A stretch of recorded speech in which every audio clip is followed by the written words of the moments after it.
Saraswati power and ఇండస్ట్రీపై పూర్తి హక్కులు విజయలక్ష్మి గారివే. జగన్మోహన్ రెడ్డికి ఇందులో ఎటువంటి సంబంధం లేదని చెప్పి ఎన్సీఎల్టీలో కౌంటర్ ఎఫిడవిటీ అయితే విజయలక్ష్మి గారు వేశారు. దీనిపై మరిన్ని వివరాలు తెలుసుకుందాం. ఇప్పుడు మనతో ఉన్నారు ప్రముఖ పొలిటికల్ అనలిస్ట్ అప్పసాని గారు. నమస్తే సార్. నమస్తే. సార్, విజయలక్ష్మి గారు అయితే ఎన్సీఎల్టీలో కౌంటర్ వేశారు జగన్మోహన్ రెడ్డిపై. సరస్వతి పవర్ అండ్ ఇండస్ట్రీస్ మొత్తం సర్వ హక్కులు నావే అని. దీన్ని ఎలా చూడాలి అసలు? మనకి జనరల్‌గా హైదరాబాద్‌లో ల్యాండ్ డిస్ప్యూట్ కేసెస్ నడుస్తా ఉంటాయి. ఒరిజినల్‌గా land belongs to some other person. నేనేం చేస్తానంటే కోర్ట్‌లో కేసేస్తా. ఈ ఆస్తి రమ్యాది కాదు, నాది అని చెప్పని కోర్ట్‌లో కేసేస్తా. వాస్తవంగా అసలు ఈ ఆస్తితో నాకు, నీకు ఇరువురికి సంబంధం లేదు. ఓకే. ఆస్తి వేరే వారిది. కానీ న్యాయస్థానంలో నేను నీ పేరు మెన్షన్ చేసి రమ్యకి సంబంధం లేదు, ఈ ఆస్తి నాదని కేసేస్తా. నువ్వు లేదు లేదు ఈ ఆస్తి నాదే, నాకు వారసత్వంగా వచ్చిందని చెప్పని నువ్వు కోర్టులో కౌంటర్ ఫైల్ చేస్తావు. ఓకే. అసలు ఆస్తిపరుడికి మన మధ్య జరుగుతున్న ఈ కోర్టు వివాదం గురించి నాలెడ్జ్ కూడా ఉండదు. అతనికి తెలీదు. ఓకే. ఆ ఆస్తి గురించి మనిద్దరం కోర్టులో ఫైట్ చేస్తారు. కొట్లాడుకుంటూ ఉంటాం. ఉమ్. అంతిమంగా నీదో నాదో ఎవరిదో ఒకళ్ళదని చెప్పని కోర్టు నుంచి ఒక ఆర్డర్ వస్తుంది. ఈ ఆర్డర్ చేత పట్టుకొని మాకు పలానా ఆస్తి మీద కోర్టు ఆర్డర్ అనుకూలంగా వచ్చింది అని చెప్పని ఆ ఆస్తిలో డిస్ప్యూట్ రేజ్ చేస్తాం. ఓకే. ఆల్రెడీ ఫిజికల్ పొజిషన్లో ఉన్న వ్యక్తి ఎవరైతే ఉన్నాడో అతను మనల్ని తరివేసే వ్యక్తి అయితేనేమో అతని జోలికి వెళ్ళాం. ఈ కోర్టు ఆర్డర్ని అడ్డం పెట్టుకొని అతన్ని తరివేసే అంగబలం అర్ధబలం మన దగ్గర ఉంటే వెళ్ళి మనం ఆ ల్యాండ్లో కూర్చుంటాం ఈ కోర్టు ఆర్డర్ పట్టుకొని. అతను ఏమవ్వాలి? అసలు డబ్బులు పెట్టి కొనుక్కుంది అతను. అతని దగ్గర link document, physical position, sale deed అన్నీ ఉన్నాయి. ఉన్నా కూడా మనకున్న ఈ అంగబలంతో అర్ధబలంతో అంటే muscle power and man power, financial power, political influence వీటితోటి వెళ్ళిపోయి ఈ లిటిగెంట్ మెంటాలిటీ తోటి ఈ కోర్ట్ ఆర్డర్ను ఒక దాన్ని తీసుకొని వెళ్ళి సైట్లో కూర్చుంటాం. చివరికి ఏమవుతుందంటే ఆ సైట్ ఓనరు, బాబు ఇది నా కష్టార్జితం రా బాబు, నేను డబ్బులు పెట్టి కొనుక్కున్నా, ఇదిగో మా దగ్గర కోర్ట్ ఆర్డర్ ఉంది, సరే సార్ ఏదో ఒకటి మీరే చేయండి సార్ అని అతనే దిగజారిపోతాడు. ఇక అప్పుడు సరే నీ దగ్గర డాక్యుమెంట్ ఉంది కాబట్టి ఆ ఆస్తి ఖరీదు ₹1,00,00,000 అయితే మనం ఒక 10 లక్షలు ఆఫర్ చేస్తాం. ఓకే. ఈ 10 లక్షలు తీసుకొని మాకు సంతకం పెట్టి వెళ్ళిపో. గత్యంతరం లేని స్థితిలో వేరే ఆప్షన్ లేక ఆ 10 లక్షలకి సర్దుబాటు అయ్యి కన్నీళ్ల పర్యంతరం అవుతా మనల్ని శాపనార్థాలు పెట్టుకుంటా పేదవాడి కోపం పెదవికి చేటు అని చెప్పని మనని ఫిజికల్గా ఏమీ చేయలేని స్థితిలో అలా సంతకాలు పెట్టేసి పూర్తి హక్కులు వదిలేసుకొని ఆ ఆస్తి నుంచి బయటికి తొలగిపోతూ ఉంటారు. ఇవి చాలా సాధారణంగా హైదరాబాద్లో మనం ఎప్పుడూ వింటూ ఉండే ప్రక్రియ. సార్, అయితే కోర్టు బ్యాక్‌గ్రౌండ్ వెరిఫికేషన్ చేయదా? అసలు వీళ్ళిద్దరిదా కాదా అని? అంటే ఇక్కడ మనకి కొన్ని చెప్పుకుంటే సిగ్గుచేటైన వ్యవహారాలు ఏంటి అంటే, మన వ్యవస్థలో ఉన్న లోపాలు పబ్లిక్ ప్రాపర్టీస్‌ని కూడా వేరే వ్యక్తుల పేరు మీద సేల్ డీడ్ ఎగ్జిక్యూట్ చేసేసారు. ఓకే. పార్కులు, స్కూళ్ళు, శ్మశానాలు, ఆలయాల స్థలాలు, మసీదుల స్థలాలు ఇట్లాంటివి కూడా అన్యాక్రాంతం ఎలా అయినాయి? హ్మ్. అంటే ఇక్కడ అక్రమార్కులకి సహకరించే అధికార వ్యవస్థ ఉన్నారు. ఓకే. ప్రాపర్ బ్యాక్‌గ్రౌండ్ చెకింగ్ జరగకుండానే ఈ కేసులు నడుస్తాయి, ఈ సేల్ డీడ్‌లు నడుస్తాయి. దానికి అసలు సిసలు హక్కుదారులకి ప్యారలల్‌గా ఇంకొక వెర్షన్ ఆఫ్ డాక్యుమెంట్స్ పుట్టిస్తారు. ఇదంతా హైదరాబాద్‌లో కొన్ని దశాబ్దాలుగా వింటూ వస్తున్న ప్రక్రియ. అలాగే ఇప్పుడు ఈ సరస్వతి పవర్ అండ్ ఇండస్ట్రీస్, వాస్తవంగా ఈ సరస్వతి పవర్ అండ్ ఇండస్ట్రీస్ అనేది ఎవరి రెక్కల కష్టం కాదు. వాస్తవంగా మేము ఒక పరిశ్రమ ఏర్పాటు చేయబోతున్నాం. ఆ పరిశ్రమ ఏర్పాటు చేయటం ద్వారా మీ ప్రాంతం ముఖచిత్రం మారుతుంది. మీ భూములు మాకు పరిశ్రమ ఏర్పాటుకి మీరు సహకరించి మాకు అమ్మిన పక్షంలో మీ ఉపాధి కోల్పోకుండా మీ బిడ్డలకి ఈ సంస్థలో మేము ఉద్యోగ కల్పన చేస్తాం అని చెప్పని జగన్మోహన్ రెడ్డి గారి తండ్రి రాజశేఖర రెడ్డి గారు ముఖ్యమంత్రిగా కొనసాగుతున్న రోజుల్లో జగన్మోహన్ రెడ్డి గారు లైమ్ స్టోన్ మినరల్ వెల్త్ చాలా rich lime stone mineral wealth ఉన్న ప్రాంతంలో అక్కడ రైతుల్ని అప్రోచ్ అయ్యి వాళ్ళ భూముల్ని చాలా తక్కువ ధరకు కొన్నారు. ఓకే. వాళ్ళకి వ్యవసాయం తప్పితే వేరే ఉపాధి లేదు, వేరే నైపుణ్యం తెలీదు. అటువంటి వాళ్ళు బాబు ఈరోజు మీరు భూములు అమ్మమంటున్నారు, మేము ఆ డబ్బులు తీసుకొని మేమేం చేసుకోవాలి, మా ఉపాధి కోల్పోతాం కదా అంటే, లేదు లేదు మీకు వచ్చే నష్టం లేదు, రేపటి రోజున ఇక్కడ వచ్చే పరిశ్రమలో ఫస్ట్ ప్రయారిటీగా మీ పిల్లలకి మేము ఉద్యోగాలు ఇస్తామని చెప్పారు. సరే, మనం వ్యవసాయం కాకుండా ప్రత్యామ్నాయంగా మన పిల్లలకు ఉపాధి అయిన పరిశ్రమలో ఉద్యోగం ద్వారా దక్కడానికి ఆస్కారం ఉంది కదా అని చెప్పని ఆశపడి ఆ రోజు రైతులు పల్నాడు ప్రాంతంలో చెన్నైపాలెం గ్రామం అలాగే పిన్నెల్లి గ్రామం పరిసర ప్రాంతాల్లో 1600 ఎకరాలు ఈ సరస్వతి పవర్ అండ్ ఇండస్ట్రీస్కి అమ్మారు. ఓకే. సహజంగా ఏం చేయాలి, ప్రభుత్వాన్ని ముందు అప్రోచ్ అవ్వాలి. ప్రభుత్వం దగ్గర నుంచి లైమ్ స్టోన్ కేటాయింపులు పొందిన తర్వాత అప్పుడు ఏ ఏ భూముల్లో కేటాయింపులు పొందారో ఆ భూములకు సంబంధించిన రైతులకి ల్యాండ్ అక్విజిషన్ కింద నష్టపరిహారం చెల్లించి భూములు స్వాధీనం చేసుకోవాలి.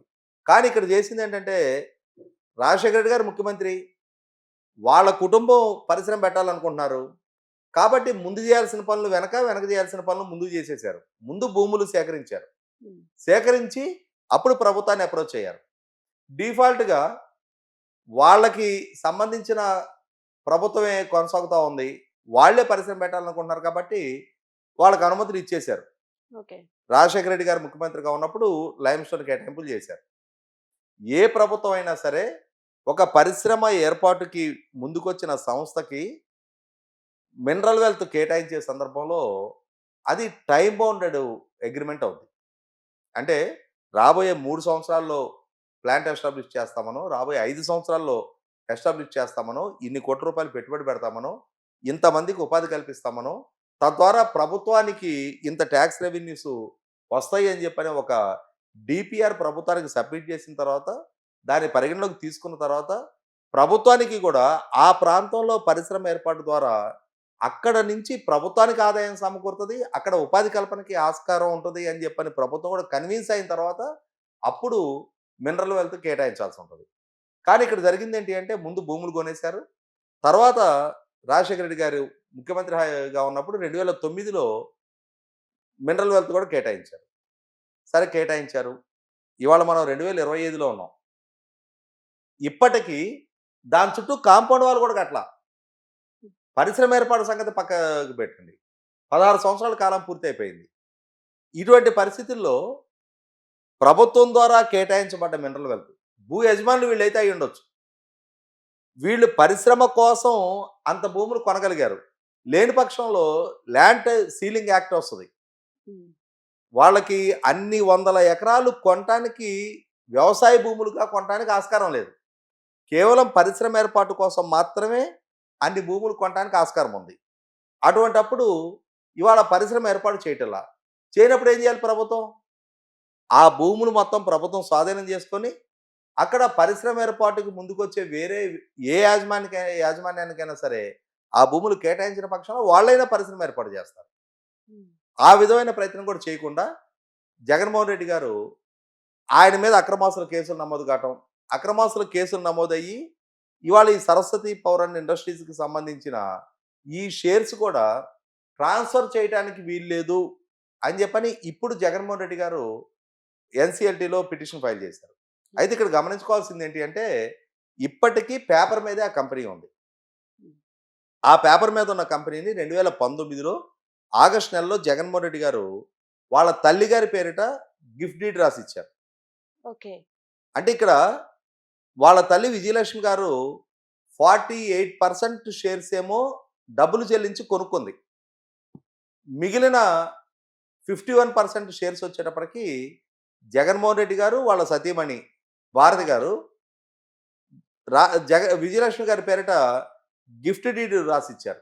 ఆ గిఫ్ట్ డీడ్ రాసిచ్చిన సందర్భంలో కూడా షేరు సర్టిఫికెట్ నెంబర్లను కూడా మెన్షన్ చేస్తూ పూర్తి స్థాయి హక్కులు ఆమెకి బదిలీ చేస్తూ గిఫ్ట్ డీడ్ రాసిచ్చారు.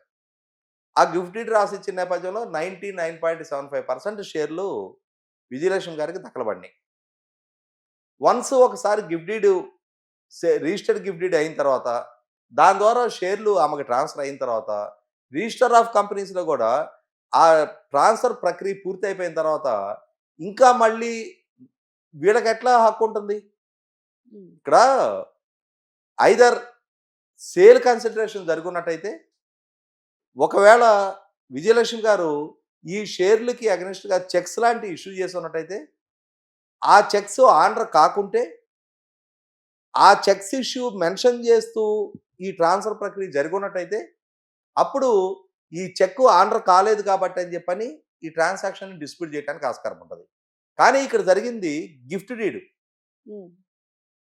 విల్ఫుల్గా గిఫ్ట్ డీడ్ చేసిన తర్వాత ఇంకా ఆమె ఆస్తి అది, ఆమెకు సంబంధించిన ఆస్తి, ఆమె ఏమైనా చేసుకునే హక్కు ఆమెకు ఉంటుంది. అయితే ఇక్కడ జరిగింది ఏంటి అంటే జగన్మోహన్ రెడ్డి గారు విజయలక్ష్మి గారి ద్వారా ఈ ఆస్తి తన సోదరి షర్మిల గారికి ట్రాన్స్ఫర్ అవుతుంది అని చెప్పని, షర్మిల గారికి తనకి రాజకీయంగా విభేదాలు వచ్చాయి అని చెప్పని, ఆస్తుల పంపిణీ దగ్గర విభేదాలు పొడచూపినాయి అని చెప్పని ఆయన ఏం చెప్తున్నాడు? ఆ రోజు ప్రేమతో వాత్సల్యంతో నేను ఈ షేర్స్ ట్రాన్స్ఫర్ చేసింది వాస్తవమే, కానీ ఇప్పుడు నా చెల్లెలు నాతో రాజకీయంగా విభేదించిన కారణంగా ఇప్పుడు నా చెల్లెల మీద నాకు ఆ వాత్సల్యం లేదు. ఇక్కడ చెల్లెలకు మీరు డైరెక్ట్ ట్రాన్స్ఫర్ చేయలే, మీ తల్లికి మీరు చేశారు. మీ తల్లి ఆమె ఇష్టపూర్వకంగా మీ చెల్లెలకి ఇచ్చుకుంటుందా, లేదు కట్టగట్టి తీసుకెళ్ళి ఏదైనా ఏట్లో వేసుకుంటుంది అనేది ఆమె ఇష్టం. అసలు ఈ భూమికి సంబంధించిన యాజమాన్య హక్కులు ఎవరి? అసలు సిసల హక్కులు ప్రభుత్వాన్ని. సబ్జెక్ట్ టు కండిషన్, పరిశ్రమ ఏర్పాటు నిమిత్తం ప్రభుత్వం దగ్గర అనుమతి పొంది ఆ భూములు పొందారు. ఇక్కడ గమనించుకోవాల్సింది ఏంటి అంటే ఈ భూములు వెనక ఇంకా చాలా మతలబు నడిచింది. 2014-19 మధ్య కాలంలో చంద్రబాబు నాయుడు గారి ప్రభుత్వం ఈ భూముల అనుమతులు రద్దు చేయడం జరిగింది. ఎందుకంటే లాంగ్ స్టాండింగ్ మీరు పరిశ్రమ ఏర్పాటు చేయట్లేదు కాబట్టి రద్దు చేస్తున్నామన్నారు. తర్వాత 19లో అధికారంలోకి వచ్చిన జగన్మోహన్ రెడ్డి గారు మళ్ళీ తాను ముఖ్యమంత్రిగా ఉండి తన పరిశ్రమకు సంబంధించి తాను ఆ అనుమతులు పునరుద్ధరించుకున్నాడు. అలాగే వాళ్ళ నాయన గారు అనుమతి ఇచ్చిన రోజున 30 సంవత్సరాలకి లీజ్ పర్మిట్ ఇస్తే ఈయన దాన్ని 50 సంవత్సరాలకి పెంచుకున్నాడు.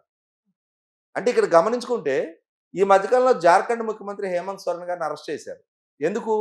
ఆయన ముఖ్యమంత్రిగా ఉండి ఆయన సొంత కంపెనీలకి ఆయన మైన్స్ కేటాయించుకున్నారు అని చెప్పిన ఆరోపణల మీద ఆయన అరెస్ట్ చేశారు, ముఖ్యమంత్రి హోదాలో ఉన్న హేమంత్ సోరెన్ గారిని. మరి వాళ్ళ జగన్మోహన్ రెడ్డి గారు చేసిందేంటి? ఆయన ముఖ్యమంత్రిగా ఉండి ఆయన కంపెనీకి ఆయన లీజ్ పర్మిట్ మళ్ళీ రెన్యూవల్ చేసుకోవటం, అలాగే లీజ్ పీరియడ్ కూడా 30 years నుంచి 50 years ఎక్స్టెండ్ చేసుకోవటం, కృష్ణానది నుంచి నీటి కేటాయింపులు కూడా చేసుకోవడం జరిగింది. అంటే ఇక్కడ తన సొంత కంపెనీకి తాను ముఖ్యమంత్రిగా ఉండి తానే ప్రయోజనాలు కల్పించుకున్నది ఎస్టాబ్లిష్ అవుతుంది కదా. జగన్మోహన్ రెడ్డి గారిని మాత్రం ఎందుకు ఈ కేసులు అరెస్ట్ చేయకూడదు? కాబట్టి ఇక్కడ వాళ్ళ కుటుంబంలో అంతర్గతంగా చెలరేగిన వివాదాలని ఎన్సిఎల్టీలోకి ఈ రాజకీయ అంశాలు, కుటుంబాల అంశాలు, ఎమోషనల్ అంశాలు, వీటికి కంపెనీ వివాదాల పరిష్కారంలో ఈ డ్రామాకి సంబంధం లేదు. సాంకేతికంగా ఈ షేరు ట్రాన్స్ఫర్ చేస్తున్న వ్యక్తికి హక్కు ఉందా లేదా, విల్ఫుల్గా ఈ షేర్స్ ట్రాన్స్ఫర్ చేస్తున్నారా లేదా, పొందిన వ్యక్తి ఆ షేర్స్ని ప్రాపర్గా హ్యాండిల్ చేస్తున్నారా లేదా, ఇంతవరకు మాత్రమే ఎన్సిఆర్టీ పరిగణలోకి తీసుకుంటారు తప్ప మా చెల్లెల మీద ఒకప్పుడు నాకు ప్రేమ ఉండేది, ఇప్పుడు మా చెల్లెలు నాతో రాజకీయంగా విభేదించినందువల్ల నాకు ప్రేమ తగ్గిపోయింది, ఇవి ఈ మామూలుగా టీవీ సీరియల్స్లో పండించే ఈ సెంటిమెంట్ డ్రామాల్ని ఎన్సిఎల్టీ ఎందుకు పరిగణలోకి తీసుకుంటుంది? కాబట్టి ఇవాళ తన తల్లిని ఇవాళ కోర్టు వివాదంలోకి లాగిన నేపథ్యంలో ఆమె కూడా అంతే నిర్మోహటంగా ఇవాళ ఎన్సిఎల్టీ దృష్టికి నా కొడుకు నా కోడలు చేస్తున్నది తప్పు, నా కొడుకు నా కోడలు నాకు గిఫ్ట్గా ఇచ్చిన ఆస్తిని మళ్ళీ తిరిగి ఇప్పుడు వెనక్కి కావాలి అని అడుగుతా ఉన్నారు. దీన్ని ఏమంటారు? జగన్మోహన్ రెడ్డి గారి సొంత మీడియా, వాళ్ళ సోషల్ మీడియా, వాళ్ళ అభిమానులు ఆయనకు ఒక ట్యాగ్ లైన్ ఇస్తా ఉంటారు. మాట తప్పడు, మడమ తిప్పడు అని చెప్పని. కానీ ఇక్కడేంటి కళ్ళ ముందు ఏమర్థమవుతోంది మనకి? అదే జగన్మోహన్ రెడ్డి గారు తన తల్లికి గిఫ్ట్ డీడ్ చేసిన తర్వాత ఆల్మోస్ట్ 2019 అంటే హ్మ్. 5 సంవత్సరాల తర్వాత ఇప్పుడు దాన్ని మళ్ళీ తిరిగి వివాదాస్పదం చేసి, ఆ రోజు తాను గిఫ్ట్ డీడ్‌గా ఇచ్చిన ఆస్తిని మళ్ళీ తిరిగి తనకు వెనక్కి కావాలి అని అంటున్నాడంటే, హ్మ్. పచ్చిగా మాట్లాడుకుంటే గ్రామాల్లో ఈడేంట్రా కక్కిన కూటికి ఆశపడుతున్నాడు అంటారు. యెస్. ఇవాళ చాలా స్పష్టంగా జగన్మోహన్ రెడ్డి గారి ద్వారా అదే విధమైన వైఖరి ప్రస్ఫుటమైంది. కాబట్టే వాళ్ళ తల్లి కూడా అంతే నిర్మోహమాటంగా కౌంటర్ ఫైల్ చేయడం జరిగింది. కానీ ఇక్కడ అసలు సిసలు మూలాల్లోకెళ్ళి విచారిస్తే అటు తల్లికి, ఇటు కొడుక్కి వీళ్ళ మధ్య వివాదంతోటి ఈ యాజమాన్య హక్కులు నీవంటే నీవు అని చెప్పని వీళ్ళు పరిశ్రమ ఏర్పాటు చేయకున్నా, వీళ్ళ అనుమతులు రద్దు చేయకుండా ఈ కోర్టు కేసు వివాదం ద్వారా కాపాడుకునే ప్రయత్నం చేసినట్టుగానే భావిస్తున్నాను నేను. ఓకే. 100కి 100 పాళ్ళు ప్రభుత్వం ఒక స్పెసిఫిక్ కండిషన్ మీద ఏర్పాటు చేసిన అనుమతులు. దశాబ్దంన్నర కాలం గడిచిపోయినా గూడా, ఇప్పటికీ కనీసం కాంపౌండ్ వాల్ కూడా కట్టని నేపథ్యంలో, ఇంకొక అడుగు ముందుకేసి ఈ మధ్య అక్కడ ఈ వివాదం మొత్తం చెలరేగిన తర్వాత, ఆ భూముల్లో అసైన్‌మెంట్ అండ్ అటవీ భూములు కలిసున్నాయి అని చెప్పని ఆరోపణలొచ్చిన నేపథ్యంలో, పవన్ కళ్యాణ్ గారు గూడా ఆ ప్రాంతాన్ని సందర్శించడం, అక్కడ అటవీ అండ్ రెవెన్యూ అధికారులు సర్వే చేసిన తర్వాత 27 ఎకరాలు అసైన్‌మెంట్ ల్యాండ్‌లు ఆ భూముల్లో అక్రమంగా రిజిస్టర్ అయ్యి ఉన్నాయనేది నిర్ధారణ చేసుకున్న తర్వాత, ఆ రిజిస్ట్రేషన్ కూడా క్యాన్సిల్ చేసిన తీరు చూసాం మనం. అంటే ఈ విధమైన అక్రమాలతోటి సమకూర్చుకున్న ఆ భూములు. హ్మ్. ఈ విధంగా ప్రభుత్వం నుంచి ఒక స్పెసిఫిక్ పర్పస్‌కి తీసుకున్న భూములు, ఆ పర్పస్ సాల్వ్ కానప్పుడు, ఆ పర్పస్ ఫుల్‌ఫిల్ అవ్వనప్పుడు, మళ్ళీ తిరిగి ప్రభుత్వం ఆ కేటాయింపులు రద్దు చేసే అధికారం ఉన్న నేపథ్యంలో, ఈ తల్లి కొడుకులు నేను మొదట్లో ఏదైతే అసలు యజమానికి నుంచి హ్మ్. పక్కదారి పట్టిస్తూ హక్కుని ఎస్టాబ్లిష్ చేసుకోవడానికి కోర్టులో ఆ భూమితో, ఆస్తితో సంబంధం లేని వ్యక్తుల మధ్య నడిసే వివాదం చెప్పాను కదా! అదే విధంగా ఇవాళ అసలు సిసలు ప్రభుత్వానికి చెందకుండా ఉండటం కోసం తల్లి, కొడుకులు కలిసి ఆడుతున్న డ్రామాగానే నేను దీన్ని పరిగణలోకి తీసుకుంటాను. ఓకే. Thank you sir.